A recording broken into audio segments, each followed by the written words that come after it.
Welcome to Baldy's Thoughts, the hidden chronicles of secret fellowships.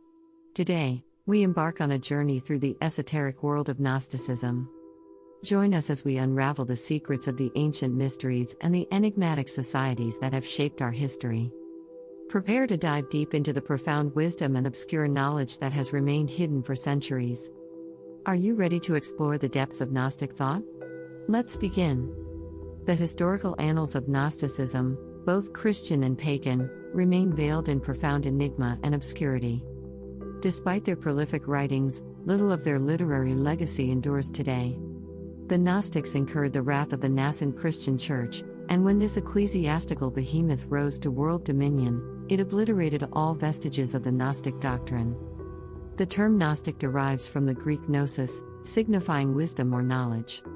Adherents of this order purported to possess esoteric insights into the concealed tenets of early Christianity, interpreting Christian mysteries through the lens of pagan symbolism.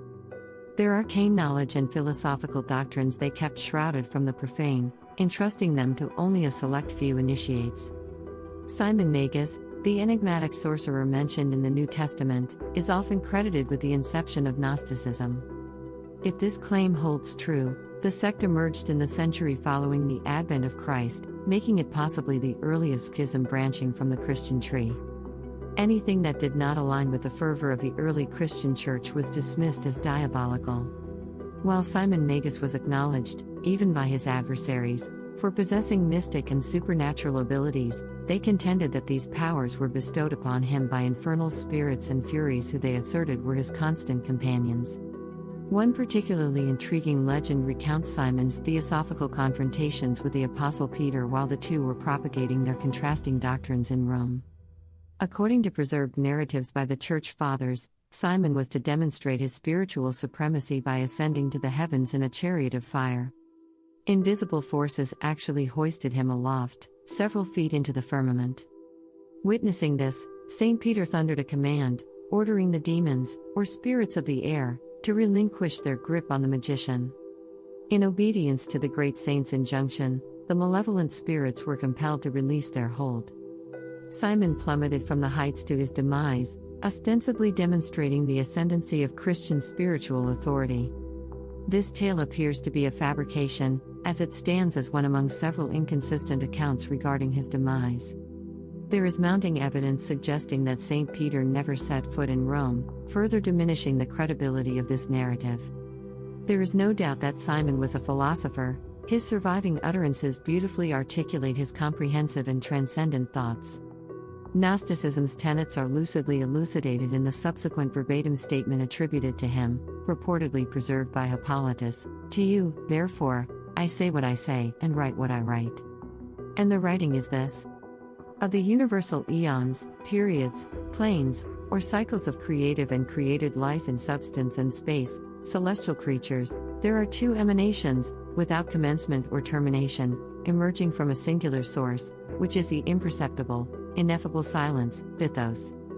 Of these emanations, one descends from above, signifying the great power, the universal mind governing all things, masculine; the other emanates from below, symbolizing the great thought, feminine, engendering all things.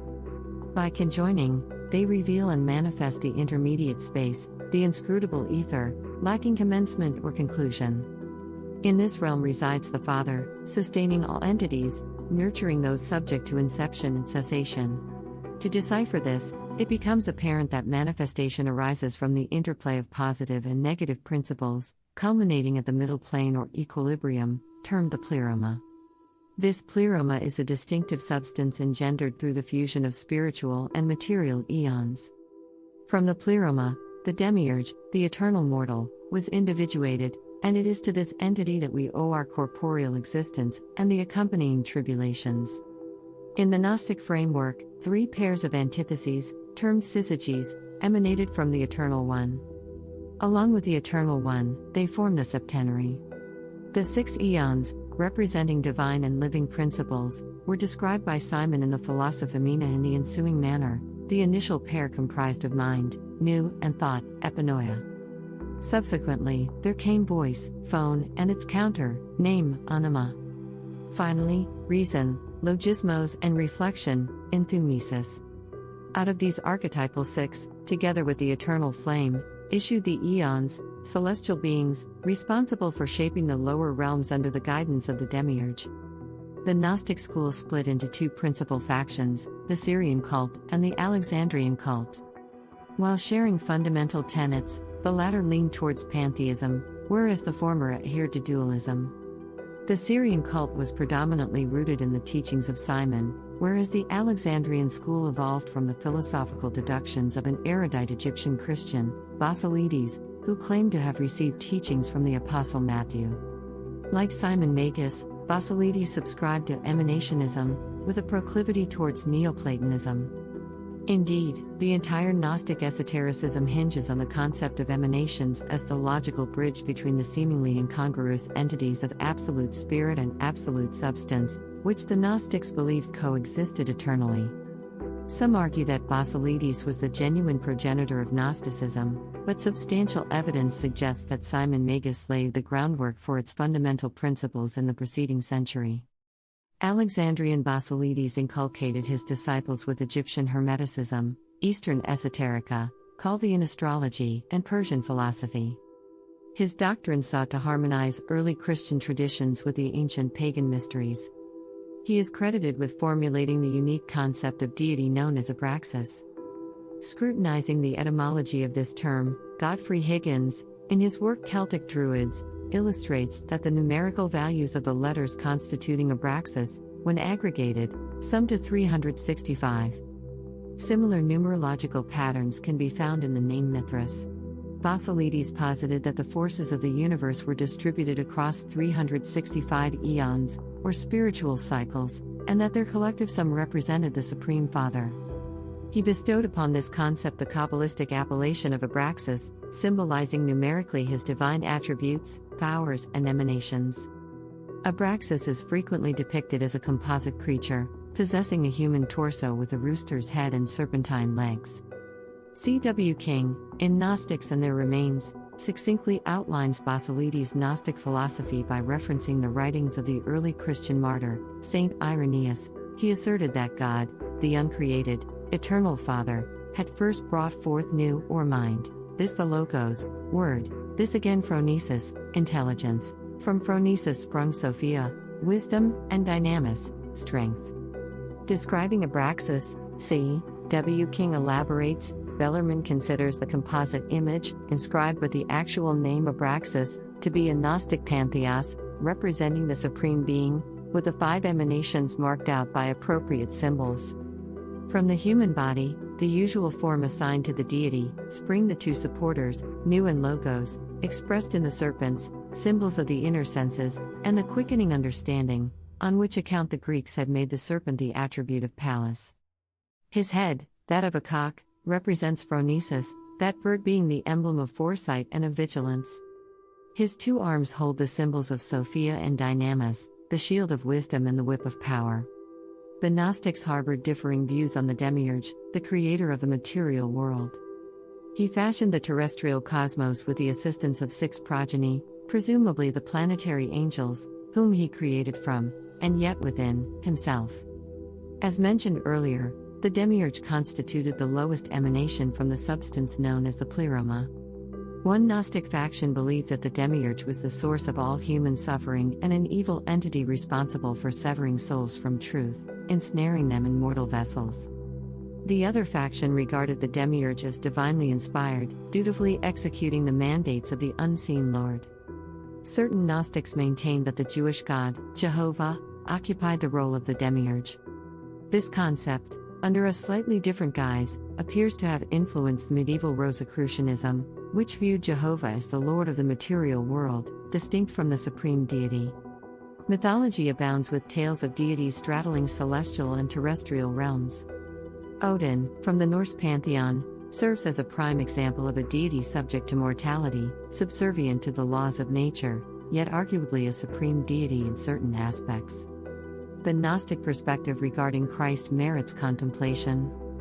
The Gnostics asserted themselves as the sole sect possessing visual representations of the divine Syrian.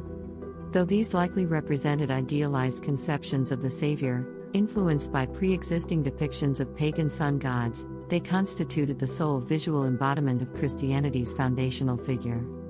To the Gnostics, Christ personified Nu, the divine mind, emanating from the higher spiritual eons. He descended into the corporeal vessel of Jesus at the moment of baptism and vacated it prior to the crucifixion. The Gnostics contended that Christ was not subjected to crucifixion, as the divine Nu was impervious to death. Instead, they claimed that Simon of Cyrene willingly offered his life in place of Christ and that, through his divine power, Christ transformed Simon's appearance to resemble that of Jesus. Irenaeus, in his account of the cosmic sacrifice of Christ, writes, "When the uncreated, unnamed Father perceived the degradation of humanity, he dispatched his firstborn, Nu, into the world, taking on the form of Christ, for the redemption of all who believed in him, delivering them from the dominion of those who had constructed the world, the demiurge and his 6 sons, the planetary genii. He manifested himself among humans as Jesus, working miracles." The Gnostics categorized humanity into 3 groups: those who, like primitives, adored the visible aspects of nature, those who, akin to the Jews, worshipped the demiurge, and themselves, or kindred sects, including select Christian factions, who venerated Nu, Christ, and the genuine spiritual illumination of the loftier eons. Following Basilides' era, Valentinus assumed a pivotal role in the Gnostic movement. He further enriched Gnostic philosophy with intricate details, increasing the number of emanations from the supreme abyss to 15 pairs. He also placed great emphasis on the Virgin Sophia, the personification of wisdom. Valentinus' doctrines are vividly documented in the books of the Savior, known as the Pistis Sophia, which contain substantial material concerning the peculiar doctrine of eons and their enigmatic denizens. In assessing the Gnostic doctrines, James Freeman Clarke observes, "These doctrines, peculiar as they may seem to us, exerted a profound influence within the Christian Church. Many of the Gnostic tenets, especially those pertaining to scientific subjects, have found validation through contemporary research. Several subsects branched from the primary trunk of Gnosticism, including the Valentinians, the Ophites, devoted to serpent veneration, and the Adamites. As the 3rd century dawned, Gnosticism's influence waned, and the Gnostics virtually faded into philosophical obscurity. Attempts were made during the Middle Ages to revive Gnostic principles, but the paucity of accessible records impeded their endeavors. Even today, vestiges of Gnostic philosophy persist in the modern world, often camouflaged under different appellations, and their true origins remain unsuspected. Many Gnostic concepts have been assimilated into Christian dogma, and contemporary interpretations of Christianity frequently echo the themes of Gnostic emanationism. Thank you for joining us on this enigmatic journey through the annals of Gnosticism. We hope you enjoyed delving into the mysteries of the past.